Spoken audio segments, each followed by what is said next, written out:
May isang taong nagsabi sa akin, gusto ko rin sanang magsimula ng negosyo pero wala akong kahit ano. Tinanong ko siya, wala ka ba talaga? O hindi mo lang alam kung paano magpaikot ng kapital? 70% ng mga tao kapag gustong magnegosyo ay iisa lang ang gagawin. Isasangla ang bahay, mangungutang sa bangko o tatawag sa mga kaibigan para humingi ng tulong. Pero iyon ang pinakamabilis na paraan para mawalan ng lahat. Kapag hindi nagtagumpay, mawawala ang ari-arian at pati ang pagkakaibigan. Samantalang ang mga mayayaman ay may ibang paraan. Gumagawa sila ng business plan, naghahanap ng investors, at nag-aalok ng 20% ng shares kapalit ng puhunan ng iba. Hindi sila may utang kahit piso.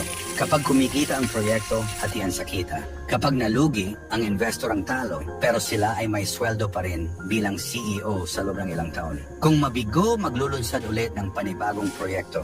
May ilan pa ngang hinahati ang proyekto sa maliliit na bahagi at ibinebenta ito parang investment ticket. Nakakalikom ng 50 milyong piso sa loob ng ilang linggo nang hindi nangutang kahit kanino. Parang kabaliwan pakinggan, hindi ba? Pero ginagamit nila ang pag-iisip ng isang milyonaryo. Samantalang ang karaniwang tao ay puro utang ang alam.